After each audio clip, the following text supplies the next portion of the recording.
The draw of Euro 2020 was finally taken place last Friday. So I believe all of you should know the qualified teams, the playoff teams, that means the 4 teams that yet to be designed, and the group stage formation. So I'm not going to list out one by one or what are the teams in Group A, Group B, Group C, and you could see it on the screen. What I need to talk about is Euro 2020 is an extremely unnecessary and complicated tournament in the Euro history.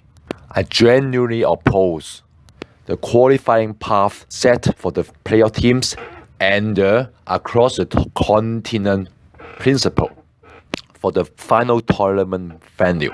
First of all, as I said in the previous episode in Chinese, it is quite ridiculous to connect the results of Nations League and Euro 2020 qualifying matches.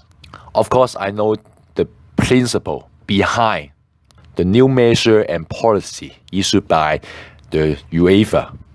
They want to let the so-called underdogs team, all the lower rank team like Macedonia, Georgia, Estonia, Slovenia, to have a fair share in the international stage, because simply that those teams could not participate in a final tournament without the help of the establishment of the Nations League. Those teams could never have the chance to qualify for any international tournament if we always stick to the old format. But the general problem is, could the playoff qualified teams cause a surprise in the final tournament, drawing in the group with like Germany, France, Netherlands, and Ukraine, including my favorite Kosovo? No matter how big improvement they are going to have, they are still some way behind the top 20 qualified teams. So I really doubtful that Euro 2020 could maintain the competitiveness like what we have seen in the previous tournaments.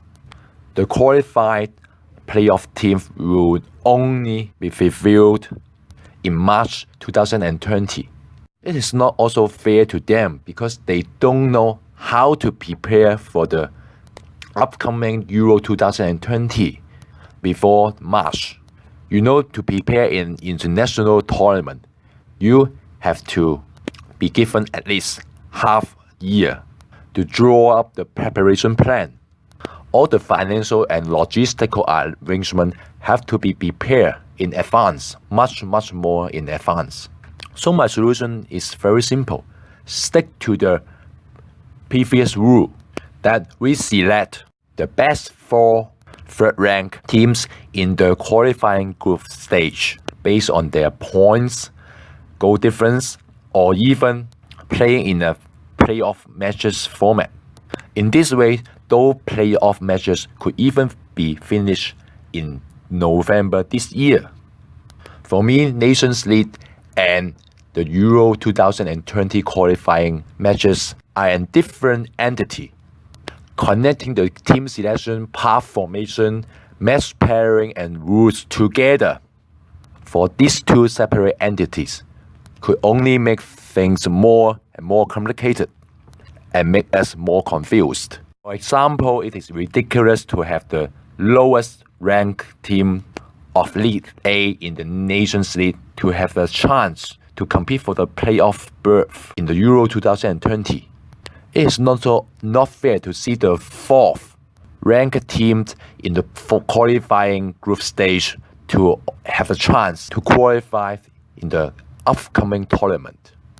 I would like to ask, are those teams really fair to Greece, who ran 3rd in the qualifying matches but completely eliminated due to its poor performance in the Nations League? And another problem is the host venue arrangement.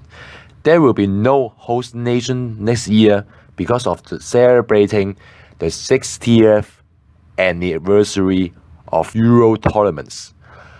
Instead, the host nation duties will be distributed to the 12 cities based on their sporting strength, geographical consideration, and other constraints. The chosen cities are prone to the traditional stronger side, like Italy, England, Spain, Germany, and Netherlands. They could have home court advantage in all 3 group matches. As the match venues has already been set for the rounds of 16, quarterfinal, semi-final, and final, if England and other strong teams advanced into the knockout stages, they may even have more advantages in their home soil. For the playoff qualified teams, they could also enjoy 2 matches advantage. I always think that having a host nation is relatively fair to most of the teams participated. The host nation doesn't mean that he could clinch the championship. The host nation also doesn't mean that they could easily go into the knockout stages. But the current arrangement resembled the double round robin format, which should have been adopted in the qualifying stages only. If a team in Group A advanced to round 16, their player may have to travel from Baku to Amsterdam. Then going into the quarterfinal, they may need to be back to Baku again. The long hours of travel really makes them inconvenient and unfair to the match's preparation and physical recovery. A host nation could always avoid this kind of problem, even if it takes place in a big nation like Russia in the World Cup last year.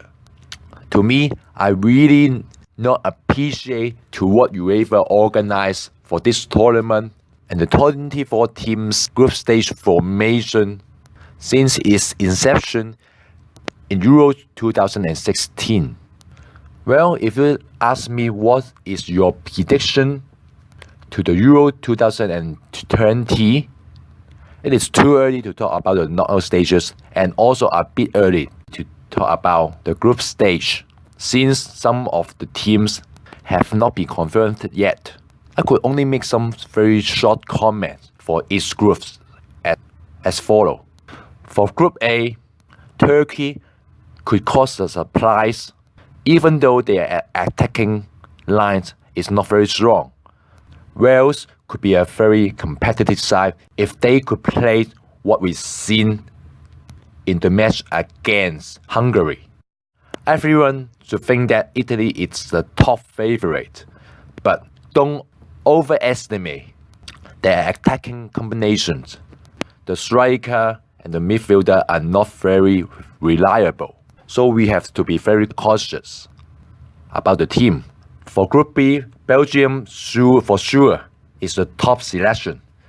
The newcomer Finland could be a surprising force if they could contain well to Denmark and Russia. For Group C, I really hope that Romania could advance to the last spot. Then it could be a very close contest between Romania, Austria, and Ukraine, fighting for the possible 2 qualifying spots. Of course, Netherlands is the better side, that is for sure. But the other 3 teams could have some hard time to the young Netherlands players. Personally, I'm a fan of the Austrian national football team, so I really hope that they could make some breakthrough in the group stage this year. For Group D, it is rather a straightforward analysis. England should be the one hard to beat in the group. I really hope that Norway could advance to the last spot. This up-and-coming team could be a troublemaker in this group. Personally, I even think that this team is a bit better than Croatia and of course much better than the Czech Republic.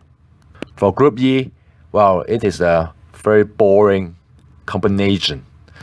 Although Spain is somehow weakened, they should clinch the top spot in the group. If Republic of Ireland take the last spot in the groups, I really look forward to their performance in the group stage, possibly taking the Sweden out and giving a lesson to the not so strong Poland side. Well, I'm pretty sure that all our eyes are going to fix on Group F because Portugal, France, and Germany are drawn in the same group. So any teams that are going to be qualified into Group F, like Romania or Kosovo, they should be the outsiders. Could Germany regain the lost ground? Could France clinch the consecutive international championship? And could Portugal be the second team to clinch the consecutive Euro championship? In this stopped group, I'm not really optimistic that Germany could resume their international dominance in the previous tournaments over the decades. But the young French are not without weaknesses. On the other hand, the young Portuguese players seems no better than the older generations. So I think anything could happen in this group. And just to remind all of you that the 4 best ranking of third place team could advance to the knockout phases. So somehow it is rather safe even if you lie in the third in the group. One thing I'm pretty sure, this is not the end of my analysis for the Euro 2020. Stay tuned for my coming program next summer.